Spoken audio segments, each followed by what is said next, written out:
All right, let's unpack this. We've got quite a stack of fascinating reports here, all centered around a pop culture icon who's, well, he's been a whirlwind of headlines lately. Mm. And on the surface, it might just look like another celebrity update, but when you start to peel back the layers, there are some really, really compelling currents at play. Definitely. So our mission here, and for you listening, is to go beyond just the immediate news, to really understand the underlying connections, give you a real shortcut to being thoroughly well-informed on what's genuinely unfolding in his world. Yeah, and what truly stands out here, I think, is how these seemingly disparate pieces of information, you've got a major business settlement, then a surprise album drop, Yeah. and significant personal life updates, they aren't really isolated events at all. Right. They actually connect. They paint a much more complete and frankly pretty pivotal picture of an artist at a defining moment. We'll be looking at not just what happened, but why it matters and what it tells us about his journey. And we're drawing insights from recent reports, things in People, The Independent, and also some direct excerpts from a press release. Got it. So let's dive straight into maybe the most striking headline first. The business unpack. Justin Bieber is reportedly settling with his former manager, Scooter Braun, for what, over $30 million? Yeah, that's the number floating around. I mean, for anyone who follows the music industry even a little bit, this isn't just like a simple artist-manager split. It's a huge financial transaction, and it's tied directly to the fallout from that massive global tour. Exactly. Just think about the sheer scale of those numbers and, well, the long history behind them, too. And that $31.5 million figure, it isn't just a number, is it? It's kind of a stark reminder that even for these global superstars, touring is incredibly high stakes. It's a multi-party gamble. Yeah.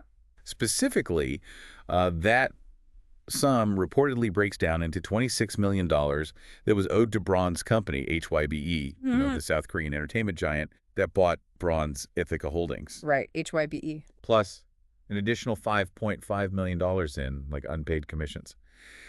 So if we connect this to the bigger picture, it really highlights the immense financial, the logistical complexities behind these huge global music tours. Absolutely. And the significant implications when when they don't go as planned. It's an astronomical sum, and the context here, like you said, is the fallout from his canceled Justice World Tour. That's the core of it, yeah. It was supposed to be 2020, but obviously the pandemic pushed it back. Then it finally kicked off in 2022, but he stopped it after only, 49 shows? Only 49. And canceled all the rest in 2023. So for you listening, why this tour? Why was this specific cancellation just so incredibly costly? Well, the cost really stems from those contractual obligations. HYBE, Braun's company at the time, had apparently paid Bieber in advance. Okay. An advance to cover costs he'd already incurred, and also to pay back promoters like AEG Presence, Yeah. one of the biggest players out there. Right, AEG. Yeah. So when the tour got canceled, well, that advance money needed to be repaid. That accounts for a really big chunk of that $26 million. Oh, okay. That makes sense. And then the $5.5 million, that represents the percentage of his earnings Braun was still contractually owed, even after they stopped working together officially. Wow. It just shows how intertwined an artist's personal health, their tour viability can be with their whole, multi-billion-dollar enterprise. And these long-term, really intricate financial ties that can stick around between artists and management, even after they split. And it's such a long history, too. I mean, their partnership, it reads like a music industry fairy tale gone complex, doesn't it? It really does. Braun spots him on YouTube, just 13 years old. Yeah, I remember that. Wild. Signs him to RBMG in 2008. Then you get One Time in 2009, My World 2.0 in 2010. And then they finally part ways in 2023 after all those years. A whole career, basically. Exactly. It's almost poetic, this massive financial settlement, kind of a clean break from his past management, happening on the exact same day he drops a surprise album. Right. I mean, is that strategic timing or just a really fascinating coincidence? What does a surprise release even mean for an artist of his stature today? Well, that really begs the question, doesn't it? Yeah. What is the significance of a surprise release for someone like Bieber? Yeah. It could be a super powerful marketing tool, right? Creates immediate buzz, drives direct engagement. Yeah, it cuts through the noise. Totally. And his 7th studio album, Swag, it was indeed released earlier today. His first full-length album since Justice back in 2021. And it's a big one, too, 21 tracks on this LP. And it's got a pretty diverse group of producers, Bieber himself, but also names like Daniel Caesar, Dijon, MK.G, Daniel Chetrit, Eddie Benjamin. Yeah, interesting lineup. Yeah. And a press release for the project actually stated it was, and I'm quoting here, inspired by Bieber's devotion as a husband and father. This new era of music has fueled a deeper perspective and more reflective sound, resulting in some of his most personal music yet.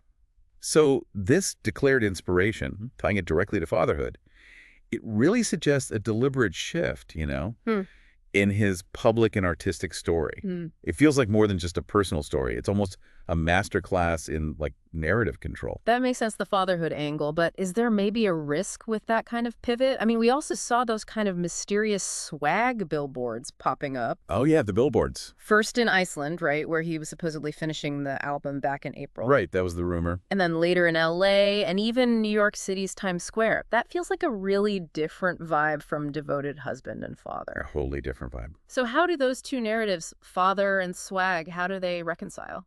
Especially for, his dedicated fan base. And we know he's also been doing these jam sessions at his LA home lately. The jam sessions. With guests like his longtime DJ Tay James, HRV the producer Eddie Benjamin again, and even SDA collaborator Carter Lang. It is a fascinating duality, isn't it? You've got the swag imagery, which might be like a nod to his origins, right? That sort of quintessential Bieber coolness. Yeah, the early days. While the fatherhood narrative anchors him in this new, maybe more mature phase. But what's really striking is how these personal elements, everything from becoming a father to those previous health rumors, they seem to be woven right into the fabric of this new album's story. Yeah, indeed. What's truly striking is that interplay between an artist's personal life and their public image, especially when there's new music involved. Exactly. I mean, Bieber became a father for the first time with his wife, Hailey Bieber. Their son, Jack, was born in August 2024. Just recently, yeah. So that directly aligns with the album's stated inspiration, and it's a pretty powerful statement to make right now. Absolutely. And, that leads us to consider those fan concerns about his health. Remember those photos that circulated showing him looking pretty exhausted, dark circles under his eyes? They were everywhere for a bit. Oh, I remember those. Right.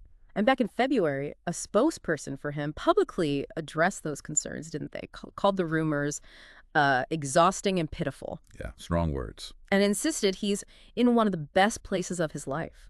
The spokesperson actually attributed those images, the dark circles, to him simply working hard on new music. Which is kind of the classic response, isn't it? Oh, he's just dedicated to his art. Right. Artistic dedication. But it also makes you wonder, about the pressures involved. Is the album truly a reflection of this best place of his life? Or is it maybe, perhaps, a strategic response to that public scrutiny? Interesting question. That clarification, directly linking the perceived exhaustion to intense creative work, it offers a very specific interpretation. It invites us, and you listening, to consider how much we really understand about the demands on someone in the public eye and how their team, manages that public perception. So wrapping this up, what does this all mean for you? What we've tried to do today is take this stack of information, everything from a huge financial settlement to a surprise album drop, all framed by these personal milestones and public speculation, and hopefully give you a much clearer, maybe deeper understanding of what's actually happening in Justin Bieber's world right now. It's really not just about the individual headlines, but looking at those intricate connections between the money, the art, and the personal journey that are all kind of unfolding simultaneously. Yeah, and this really leads us to consider something broader, I think. In this era where artists aren't just creators, but also complex entrepreneurs, right? Yeah. And their personal lives are increasingly public. How does the art itself reflect that? Or maybe how does it even become a strategic response to the really intricate business and personal realities they have to navigate? It's just a reminder that behind every hit song, there's often this fascinating interconnected world. Finance, brand management, and, deeply personal evolution.